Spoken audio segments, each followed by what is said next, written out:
कोलकाता इथं भाजपाच्या रॅलीमध्ये पंतप्रधानांनी संबोधित केलं।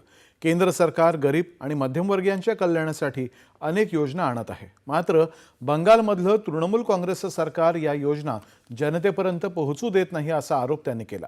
सरकार विकास कामांसाठी पाठवत असलेला पैसाही गायब केला जातो असं ते म्हणाले।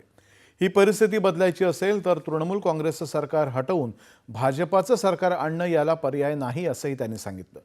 ममता बॅनर्जी सरकारच्या राज्यामध्ये महिलांवरचे अत्याचार प्रचंड प्रमाणात वाढले आहेत।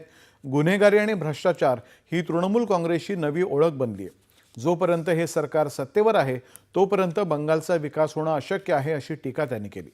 जोपर्यंत बंगाल विकसित होत नाही तोपर्यंत विकसित भारताची यात्रा पूर्ण होणार नाही।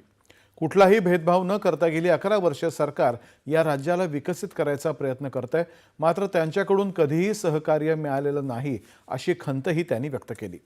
बंगालमधल्या सरकारनं कायम घुसखोरीला पाठिंबा दिला आणि त्यांनी हा प्रांत लुटला, त्यामुळे आता बनावट कागदपत्र असलेल्यांना जावं लागेल आणि बंगाल सरकारलाही जावं लागेल असं पंतप्रधान म्हणाले।